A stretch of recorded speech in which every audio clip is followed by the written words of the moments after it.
per 360 is how much real-life distance you move your mouse to perform a complete rotation in-game. This is handy for comparing sensitivities between games. Something that immediately sticks out here are the repeated entries of 41 centimeters. Now, this is quite interesting because Shroud never bothers with converting sensitivities between games. He just feels it out and iterates as he plays. This shows us an uncanny ability to quickly find a sensitivity that feels instinctive and effective. The games listed at 41 centimeters are all played on a very similar field of view, with 103, 103, and 100 horizontal field of view respectively. It is important to note here that identical sensitivities will actually feel faster or slower if the fields of view between the two games are different. This is because the pixels per degree of movement aren't the same.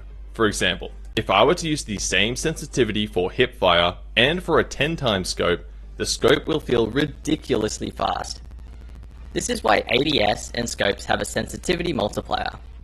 With ours set to 1, Apex uses something called focal length scaling to make the 10x scope feel the same as hipfire, despite the centimeters per 360 being a whopping 524.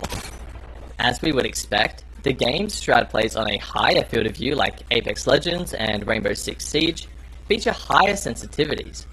Despite the number being different, they will actually feel very similar to his 41 centimeters. We can see that he plays Fortnite on his highest sensitivity of 28, but considering the third-person camera and the close quarters aiming and building, this isn't too surprising. Certain games will simply play better on certain sensitivity ranges. He does play Tarkov on 33 centimeters, while having a similar field of view to his 41 centimeter games. I suspect this is due to the turn speed modifiers on gear slowing down your mouse sensitivity, so his sense may actually be set higher to compensate for this. Generally speaking, Shroud tends to play on mid to low mouse sensitivity. Considering his prowess in any FPS game, this doesn't come as a surprise. In fact, this is about as standard as your sensitivity can get. It's low enough to get the benefits of enhanced precision, while still maintaining enough mobility and speed to navigate your environment, switch targets, and track moving enemies. This poll was run a few years ago by a user on mousesensitivity.com, and this shows that Shroud sits almost exactly in the center of the distribution. So, to quickly summarize, Shroud has an incredibly precise ability to find his best sensitivity in any game quickly and through feel alone, no conversions necessary. And his mouse sensitivity is very standard among high-level FPS players, featuring a great balance of precision and speed. Shroud consistently pulls off insanely fast and flashy plays. Does he have inhuman reaction time, or is this something anyone can do? Let's take a look. In this clip, it takes Shroud only 10 frames at 60 FPS from first seeing the enemy to beginning to move his crosshair over toward him. This is equal to 166 ms. And here again, it takes Shroud only 10 frames at 60 FPS to move his crosshair after seeing the enemy appear on screen. For a quick reference, using the same method, here is TenZ also taking 10 frames to react to his target. Considering the average reaction time is around 200 to 250 ms, this does show that Shroud is exceptional in this regard. While it would be nice if we could all have reaction times this fast, it pales in significance to the extremely common mistake players make with hesitation and confirmation. A player like Shroud shoots first and asks questions later. When reacting to visual stimulus, it only takes him around 160 ms. He doesn't flick to an enemy and then check where his crosshair landed before firing or adjusting, he just flicks and shoots. Every time you acknowledge new visual information, that has cost you a delay equal to your reaction time. Say your reaction time is 200 ms, and you flick to a new enemy, but then you check where your crosshair landed before firing, you've just spent another 200 ms. Shroud has mastered his focused and aggressive playstyle, effectively utilizing his great reaction times and absence of hesitation to stay a step ahead of his opponents, and to clutch out situations that he really shouldn't win. Shroud plays with a unique twist on a popular mouse grip used by competitive aimers. The primary contact points are each fingertip angled toward the mouse, with a degree of pressure applied to the mouse pulling it back into the palm. The knuckles of the thumb, pinky and ring finger are also in contact with the mouse. This grip works so well because it allows your fingers, wrist, and arm to work together synergistically for a clean aiming action. The arm gets your hand to the area where it needs to be to start aiming, and the wrist handles the bulk of flicking and tracking, and the fingertips can handle small aiming movements and adjustments. On the other hand, grips like palm grip can rely too heavily on the arm and wrist, wasting the potential of the fingers. While fingertip sacrifices control over the mouse by not having it secured in the hand and relies too heavily on the fingers, it can also restrict you to using higher sensitivities. Shroud's unique twist is that he tends to have his pinky finger bent at the knuckle, pointing straight down into the mousepad. What this does is provide an extremely secure seating of the mouse within the hand, but it does sacrifice some micro adjustments of the pinky and the ring finger, and in a sense, it creates a wall for the thumb to push and manipulate the mouse against instead. This unique approach likely comes down to a combination of his own physiology and the mouse shape he tends to use. I can't show you how to grip your mouse. Just pick it up, hold it, and that's how you hold your mouse. Whatever feels natural. In typical Shroud fashion, he just does what feels right, so I wouldn't get too caught up in trying to exactly mimic his grip. For example, to copy his pinky movement, it takes me a lot of effort and causes discomfort in my wrist, so I stick to a more traditional approach that is comfortable for me. Shroud uses the G303 Shroud Edition, a modernized version of the G303 with slight changes to make it a better fit for his mouse grip and aiming style. This odd mouse shape is great for flicking and micro-adjusting with claw-style grips. This largely comes down to the negative camber that allows your thumb, pinky, and ring finger to push into the mouse and pull it toward the palm. Other popular mice have mostly straight sides or even a positive camber in the top half that make pulling into the palm difficult. The G303 allows for a more natural grip where the pinky sits further out than the ring finger. For example, if I close my hand as if I were gripping something, the pinky sits out wider than the ring finger. This does suit the G303. But with your typical lightweight ambidextrous mouse, you have to squeeze in that pinky to make contact. Having your mouse well seated in your hand makes flick shots and large mousepad swipes more comfortable, faster, and ultimately more accurate. This is an important component of Shroud's flicking accuracy and speed. The negative camber allows for excellent fingertip manipulation of the mouse, which plays a part in Shroud's headshot consistency. Being able to easily get your crosshair on center of mass can make you a great aimer, but to be world class, you need to be able to intentionally hit headshots. The G303 Shroud Edition's design makes small adjustments like moving your crosshair from shoulder or chest to the head, mid-fight or mid-tracking, much easier. All of this being said, this doesn't mean that other mice are bad, but if pinky positioning has never felt right, or the mouse just doesn't quite feel secure in your hand, then the G303 Shroud Edition may be a good, albeit expensive option for you. I have mained the G303 Shroud Edition for almost a year now, and if you're wondering what the green patch is for, it's to pad out the width of the mouse for my larger hands. If you are interested in this mouse, or any other gear that Shroud uses, I have affiliate links to them posted in the description if you'd like to help support the channel. Shroud uses the Logitech G840 Shroud Edition mousepad.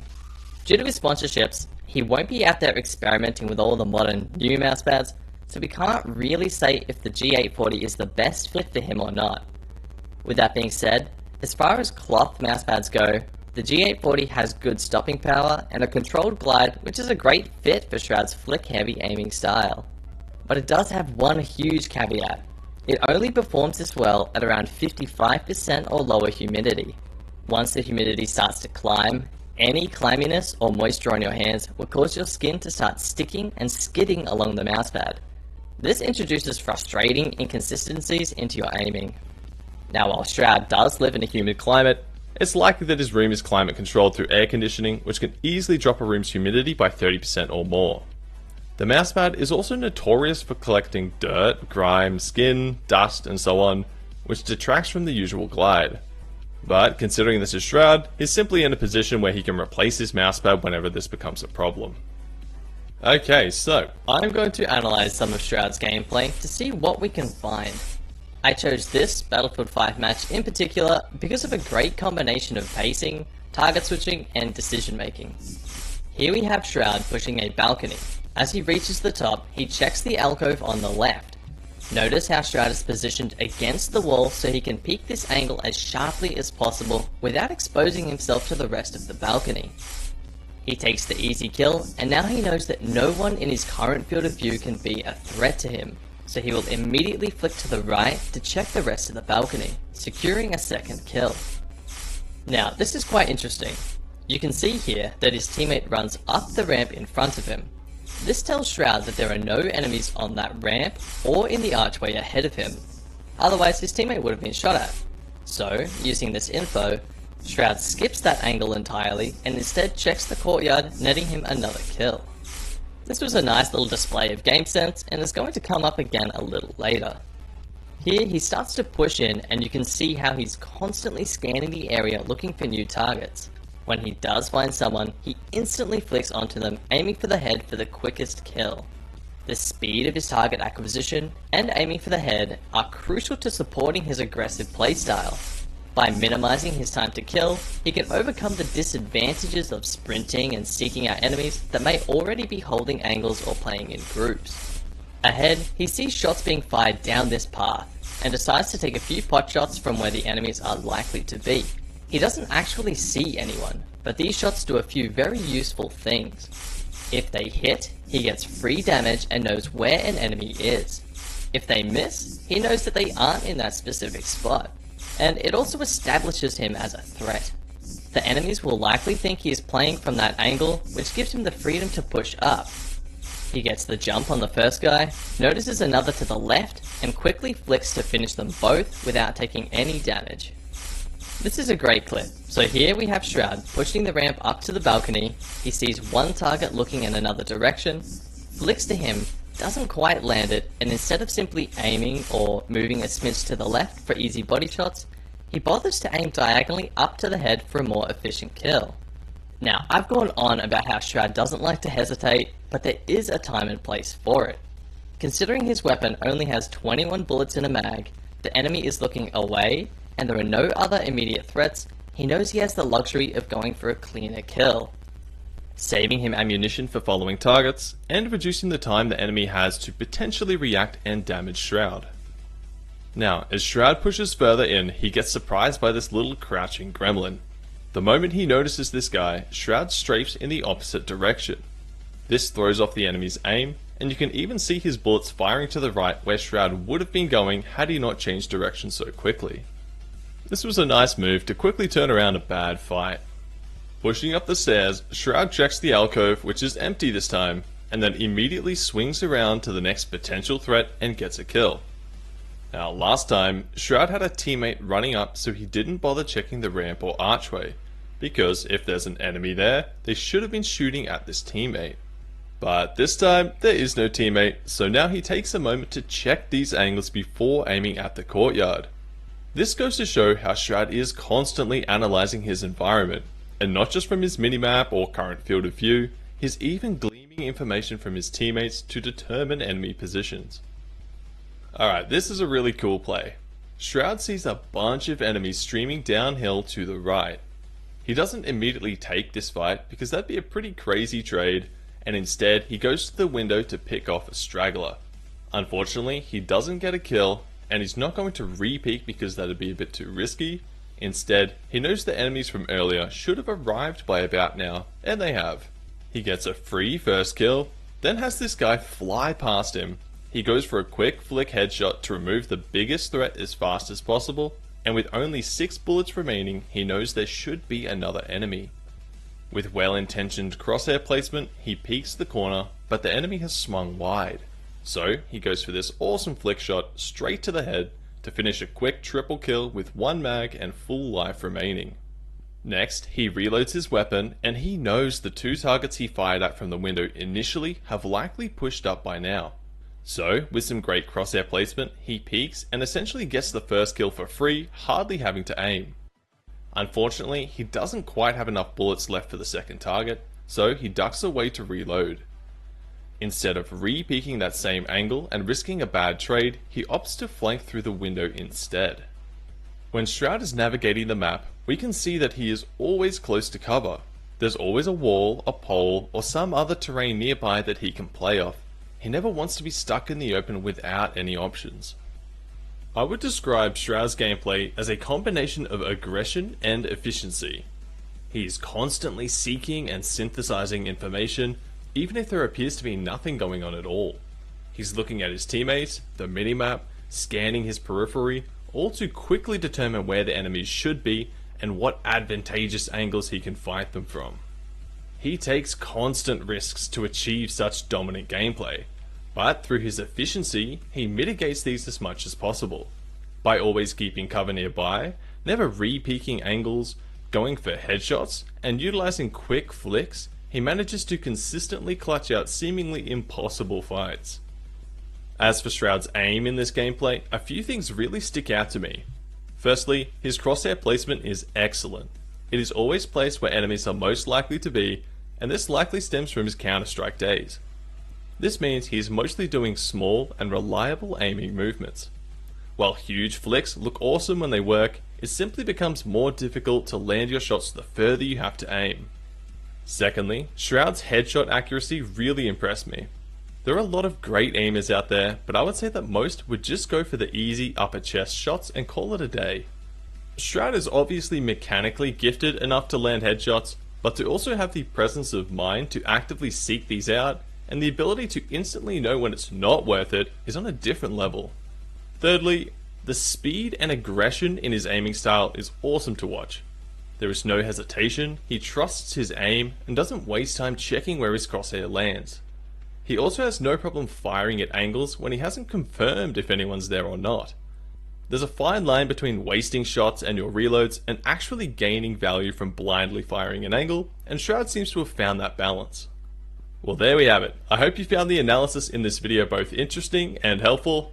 If you like this video format, let me know in the comments below who I should analyze next. Subscribe for more content like this, and I'll catch you in the next one.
Sounds fair.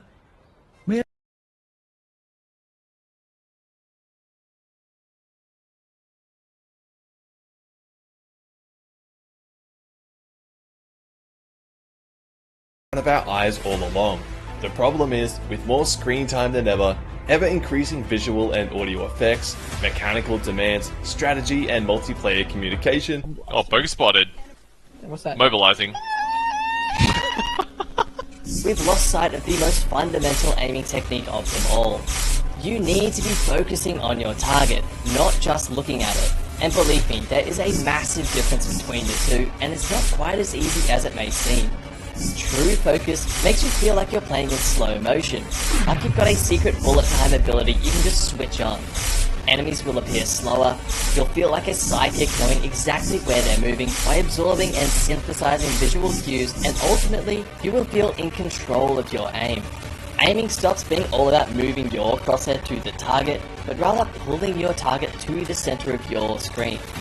You may think I'm playing this up a bit, but I can honestly say this is my most recommended tip I give to anyone struggling with their aim. And personally, anytime I'm having trouble with my own aim, this is the first thing I address. So many of my perceived problems with aim can simply vanish with this reminder. Let's start by defining the difference between focusing and looking at something. I have a few examples that I like to use. First is the fan. If you look at it, you can see it spinning and the blades are a blur. But if you focus on a single blade, you can follow it around. Notice how your perspective changes as you lock onto it. What was previously a blur becomes a well-defined shape. From here, maintain your focus when following it around, but start to explore with your peripheral vision. Note the position of the other blades and the beam crossing the ceiling, all while staying focused on one blade. Next, focus on the center of the fan, and from here, using your peripheral vision, track the rotation of the blades. The point of that little exercise is to demonstrate the shift between simply looking at something and focusing on it. Notice all the extra information we can gather when doing it. It also shows us that focus isn't tunnel vision. You're not having to sacrifice awareness to aim at your target. You can still acknowledge and even track the environment around you without shifting your focus away. This will come into play again a little later with some neat tricks I'll show you for flick shots. If that example didn't quite work for you, or you'd just like to experiment a little more, try looking at your screen while waving a hand in front of you. If you're looking at the screen, your hand will be a blur, but you can then shift your gaze and focus on the hand, completely changing your perspective and putting the screen out of focus. So long as it's not making you sick, you can try quickly shifting back and forth between the screen and your hand. Now that we've established the difference, you may be thinking that surely you're already focusing in-game. It's so obvious. Unfortunately, that's where autopilot and frankly sensory overload comes in. It is so incredibly easy to slip into autopilot when playing, and what I mean by that is just going through the motions. You may still be communicating, positioning, and generally playing well, but you're playing off your accumulated knowledge and instinct. Your mind isn't really in it and fully engaged. And that's totally fair. It takes a lot of energy to be fully present, especially if you're playing for prolonged multi-hour sessions. This goes double for streamers. You may hear a common sentiment that streamers say they play much better off-stream, and quite simply, they have far more energy and attention to direct toward the game when they're not managing chat, worrying about their performance or what they're saying. When I mention sensory overload, it's not quite that dramatic, and I don't want to diminish what it actually means. But modern games in particular have such an abundance of sounds, visuals, players talking, mechanical and strategic demands that it's no wonder that focus isn't happening automatically. Fortunately, while this makes focusing harder to do naturally, focusing itself is actually a great tool for ordering the chaos. With autopilot, the useful information gets lost in the noise, but with focus, we absorb what we need to and shut out the irrelevant bloat. So how do we apply this in-game? If you just jump right in, you may find that bizarrely you can't make it happen. Which is odd because you literally just have to use your eyes to focus. It's easy enough to do looking at the fan or your hand, so what gives? The most common struggle I see people having with this is being overwhelmed during fights.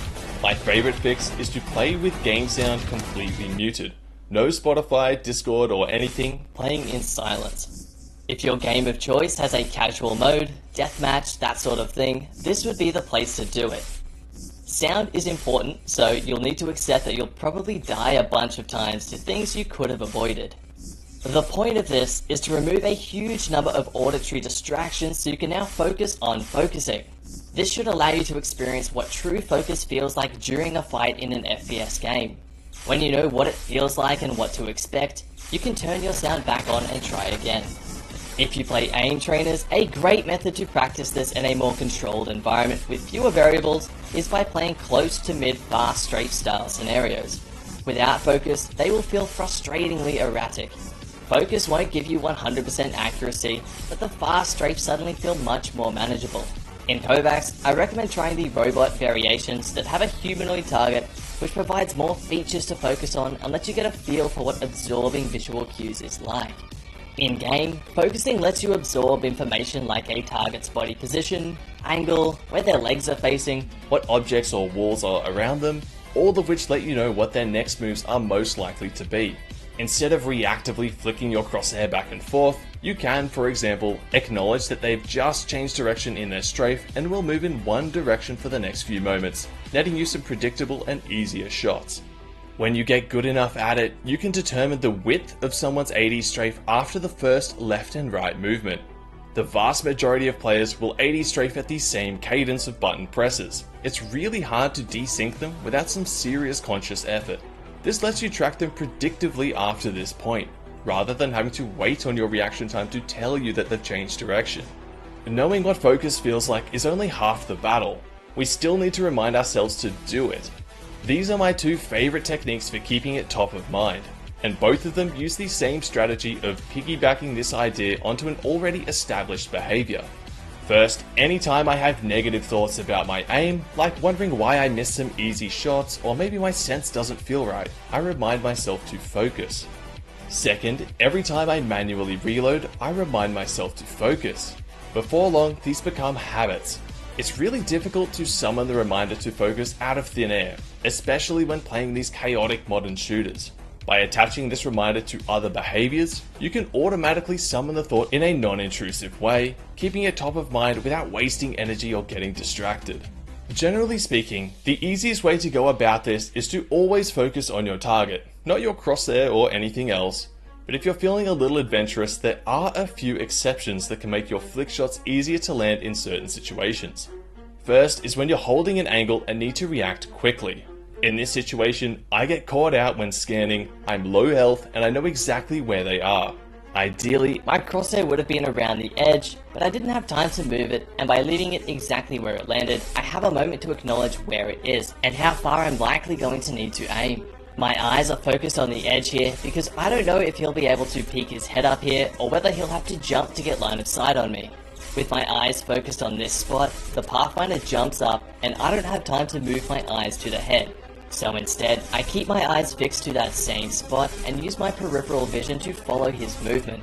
Much like in the fan example where we track the other blades while still focusing on the original one. This lets me flick up to the head for a clutch headshot. To summarize that one, if you're holding an angle and need to react quickly, maintain your focus on one spot and track them with your peripheral vision instead. The second example is when you need to flick a long distance. This won't happen all too often, and usually it will happen when you're scanning your eyes around the environment and your gaze lands between your crosshair and the enemy. This clip was from a flick shot challenge I did, so I don't recommend aiming like this normally, though it does provide a good example. With the large distance between my crosshair and the target, if I were to focus on the target, I lose track of where my crosshair is, making the shot unreliable as I don't really have a good sense of how far to flick. So instead, I focus on a spot in between the two, probably a little closer to the target as that's more important. While I'm focusing on this bit of nothingness in between, I can use my peripheral vision to determine my crosshair position and the position of my target, letting me perform a more well-informed and reliable flick shot. If you find yourself getting confused about when to focus on the target or when to choose a certain spot, just go for the target. The vast majority of the time it's the correct decision. As you get more comfortable, these variations will come to you naturally anyway without needing to summon up the decision between the two. For such a simple topic on the surface, there is a surprising amount of nuance, and the importance of doing this for improving your aiming performance cannot be understated. For that reason, please leave any questions or comments you may have down below and I'll do my best to answer them. If you would like to see the rest of the Forbidden Flick Shots Challenge, you can check out the full video right here. Thanks so much for watching. Be sure to subscribe for more content like this, and I'll catch you in the next one.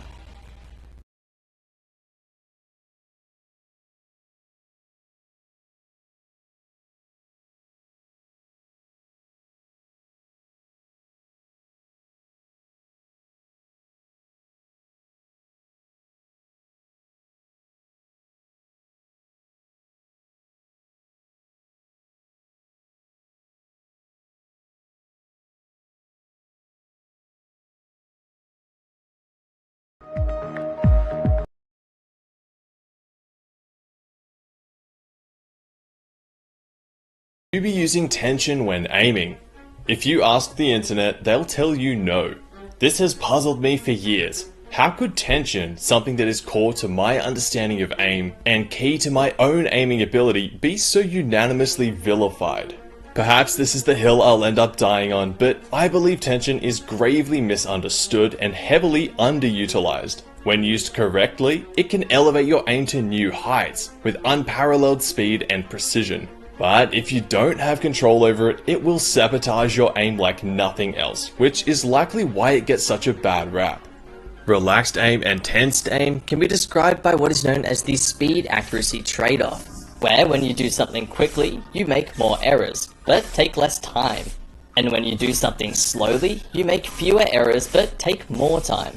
In aiming, speed inherently requires more tension, while accuracy requires less but not zero. There exists a sweet spot between both speed and accuracy where you can find an optimal balance of the two for the task at hand. For aiming, this Goldilocks zone will change depending on what you're aiming at. While it's not quite this simple, we can essentially break that down into the two categories of tracking and flicking. To help everyone get on the same page, let's measure tension on a scale of 1 to 10. You should feel tension from your hand all the way up your arm. 1 being totally relaxed. At 2, you start to see some muscles and tendons very lightly engaging. At 3, a little more so. By 4, the muscles are visibly engaged, and while you aren't shaking yet, and they should feel still, you are on the precipice. At 5, there is a slight tremor that becomes more obvious when moving around. You may not actually see the tremor, but you can feel a subtle vibrating sensation in your muscles. From 6 to 10, the shaking becomes more intense, and 10 is where you can't tense any harder. Before I get into the juicy stuff, we also need to get on the same page about smoothness. It's often considered the end goal of aiming and aim training in particular. While I don't necessarily disagree with that, I don't agree with how it is associated with or even synonymous with relaxed aim. You absolutely can have smooth aim with tension. With that out of the way, let's learn how to use it. The first principle is that your tension needs to be dynamic. You don't just stick to one number and hold it there, it must adjust to suit the current aiming demands. If you're just walking around, you can sit at a leisurely 1 or 2. There's no sense in wasting energy or fatiguing your muscles outside of engagements. When you enter a fight or suspect you're about to fight, you switch on that tension. For tracking, your aim is optimal at around 3 to 4. You don't want any shaking or vibration in your muscles. This will negatively impact this type of aim, so it's important to learn where your threshold is.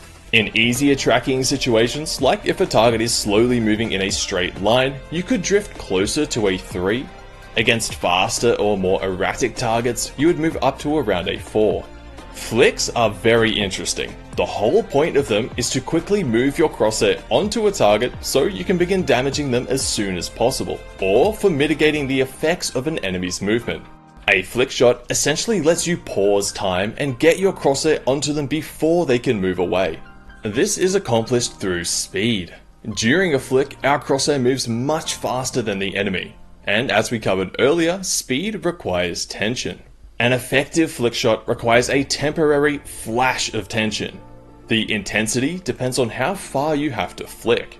Generally speaking, we want most flick shots to happen in the same time frame, so the further you have to aim across your screen, the more tension you'll need to speed up that flick shot.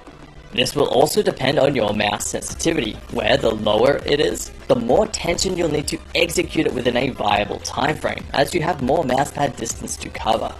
Due to these variables, I can't give exact numbers, but smaller flicks may flash to 4.5 to 6, while longer distance flicks could flash up as high as an 8. It's important not to hold this increased tension between shots, it should only be applied to the flick itself. The second principle is your mouse grip and the concept of control. The higher your tension is, the more control you need over your mouse. Without proper control, the tension is misdirected and wasted. I have a full video on how to grip your mouse linked in the description, but for now, I'll cover what's important for tension. The goal for each point of contact is to grip toward the mouse sensor. That's not exactly true, but it is a good reference point. The thumb knuckle applies pressure this way, The pinky, and on some nice shapes, the ring finger knuckle too will push this way, and the rest of the fingertips are pulling toward the center. This seats the mouse very securely in the hand and lets you direct your attention toward moving the mouse sensor exactly where you want it to go. Ultimately, that's all that aim comes down to anyway, moving that sensor around. This grip style can often lead to the mouse sitting at a skewed angle in the hand, but you'll quickly get used to compensating for it, or you can fix your sensor rotation with Raw XL, which I've also covered in another video that's linked below. If you are committed to fingertip, palm, or a claw grip without the thumb knuckle in contact, you may need to tone down the tension a little, so a 4 might become a 3 or 2.5. The third principle is avoiding panic and tension creep. If you're the type of player that can land your shots and get the enemy low, but you just can't finish them off, it often comes down to tension creep, where you grip tighter and tighter the longer a fight goes on, or the more important a shot is to land. He's one shot, he's low. Mouse, what are you doing? Stop! No! You might start out at a comfortable 3 or 4 and land some great hits, but as the enemy gets lower, that creeps up to a 5 or 6. You get shaky, panicked, and start whiffing everything. Fortunately, this is easy enough to address. My favorite approach is so easy that all it takes is 2 words: be deliberate. You can use this like a mantra, a reminder, whatever. Anytime you start to feel that panic or shakiness creep into your aim, simply remind yourself to be deliberate. The game isn't being fast forwarded, you don't need to rush or frantically spam your shots. Keep breathing and keep doing what you did to get them low in the first place. Tension has been unfairly but understandably coupled with panic and stress, while calm and collected gameplay is associated with being relaxed, when in reality you can have the best of both worlds. Deliberately adding tension into your aim won't magically dissolve your calm and collected mindset, and it's important to remember that this tension is only present when actively aiming, and there's plenty of downtime in most popular shooters. The panic and stress is triggering your fight or flight response, so your muscles fill with blood and tense up, ready for action. This tension isn't deliberate. It's happening whether you want it to or not, and if you're not in control of your tension, it'll sabotage your aim rather than enhance it. If this is something you struggle with, I have a video dedicated to turning that panic's response into a superpower, which is also linked below. Somewhat ironically, the final principle is to slow down. Tension has a way of accelerating your perception of time. Let me give you an example to see if it sounds familiar. When you add tension to the mix, and you try to track a target that is AD strafing, it might look something like this. Instead of smoothly aiming left to right at a consistent speed, you're essentially just flicking between 2 spots.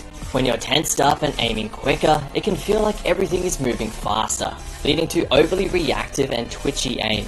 So long as you aren't using excessive tension and shaking, there is no reason you can't still track smoothly and at a consistent speed. Just because you've added some tension doesn't mean you can ignore other crucial aiming skills. You still need to focus on your target, read their movement, and gauge what mouse movements are needed. My favorite method for dealing with this is to break down target movement to its most basic form. Strip away all the art, sounds, visual effects, and so on. If an enemy is AD strafing, they are moving left to right at a mostly consistent speed and distance. To aim at that, I just need to be able to draw left and right at a relatively consistent speed. There's no way I'd choose to flick left to right to draw that pattern, so why should my aim in-game be any different? When you perceive enemies to be moving faster than they actually are, you give them special treatment. It's like you believe they can move in impossible ways, which is why you're flicking all over the place to keep up. So slow down, read how they're moving, and prepare your mouse movements to paint over them. You may find that the Be Deliberate mantra can help with this too. If you would like to directly support me in making more videos, please consider becoming a channel member. It's basically a Twitch sub for YouTube, so you gain access to emotes, badges, and all sorts of perks like a members only Discord, where we can chat about all things AIM, gaming, and improvement. If you're interested, there's a link in the description, or depending on your device, All same.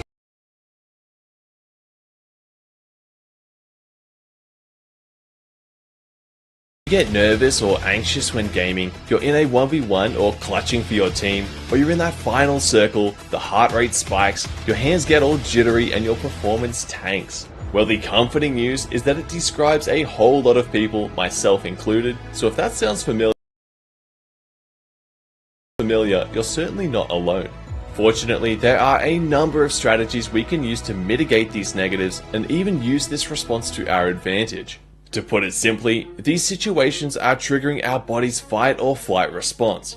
Adrenaline is released, blood flows to our muscles, priming them for a burst of activity, our eyes dilate, taking in more light to assess our surroundings, our heart rate increases, so does our breathing, and our higher functioning for more complex or abstract thoughts becomes impaired. When not properly controlled, these changes can be very detrimental to our gaming performance, so what can we do about it? The easy option would be to not experience the response at all, but realistically there isn't much you can quickly do to address this. Continually being exposed to these stressful situations can, over time, reduce their significance so they no longer elicit such a strong response, and improving your own competency can increase the threshold for what makes a situation tense or stressful, so you'd have to play a lot and get good. The significance you place on the game or gaming also plays a big role. If gaming is your only hobby and interest, the significance becomes higher. Your ego can depend on it, so you may find yourself stressing out in seemingly innocuous situations. Having other interests can help more evenly distribute that significance. For example, with gamers, weightlifting is a popular and accessible choice. Eliminating the response takes a lot of time, effort, and really you're just increasing that threshold. So, let's look at what we can do to instantly improve the way we deal with it, and even use it to our advantage. During the stress response, our higher functioning is impaired, so grand ideas of strategy or more abstract concepts like, I'm afraid of what my teammates will think of me if I lose this fight, or if I lose I'm going to drop down a rank, are distracting and useless. When the adrenaline is flowing, you need to focus on what will get you through the next few seconds, not the next few minutes. Broadly speaking, in gaming, between fight or flight, you always need to choose fight. This is more of a mindset than anything else, and it's a very important distinction. If you choose flight, you're just sitting in your chair playing the game, there's nowhere to go and you'll just freeze up and choke. The mindset of fight lets you take advantage of your heightened senses and faster reaction time for a short boost to your mechanical and fundamental gameplay. To clarify, in this context, fight doesn't mean you just Rambo in and play aggressively, it means you are taking control of the situation. That could still be running away for dear life, but instead of freezing up, you're assessing the situation, considering your options and executing. For FPS games, this mindset boils down to positioning, aim, and ability or utility usage if applicable. For positioning, we're worried about the here and now, so basics like using high ground, cover, and not re-peaking angles. Aim can be a little more tricky. On one hand, we have enhanced reaction time and blood flow for quick movements, but things might feel shaky and uncontrollable. To combat this, remember to take deep breaths. Your heart rate has spiked, and while you're physically not doing anything demanding, your body is craving oxygen to fuel this response. If you're holding your breath or have shallow breathing, the shakiness and mentally blanking will only get worse. Aim may also become erratic, which is a separate issue to breathing. This comes down to rushing things, which can be a natural response to the adrenaline. You're getting ahead of yourself. Your perception may feel like everything is fast-forwarded, but it's important to remember that you're still playing the same game. The pacing is the same as always. Along with the deep breaths, remember to play deliberately. That enemy is strafing at the same speed as always. You don't need to rapidly flick all over the place to track them. As for abilities and utility, simply remember that they exist, and to use them if it's appropriate. If anyone is familiar with hardcore classic WoW, where if you die you delete your character, you'll notice that painfully often when people have that panicked flight response, they can let themselves die while still having so many tools left at their disposal. To put all this together, when you experience a stressful situation, this is the process you should follow. First, as soon as you notice that spike, take a deep breath and keep breathing. Second, assume the fight mindset. Take control, abandon grand or abstract ideas, and focus on the now. Third, assess your options, like fighting, running, and abilities or utility. Before long, you can start to associate this stress response as a positive thing. When you feel that spike, you know it's time to clutch up and make some plays. And finally, a bonus tip if you're in comms and struggling to get a handle on the response is to use undeserved overt confidence. You're the last one alive, all the pressure is on you to clutch out, so to diffuse the tension, you can say something like, "Okay, I'm just gonna play perfectly and land every shot, I reckon." If you die, the contrast is funny, and if you get a kill or manage to clutch out, it's this amazing moment and a big morale boost.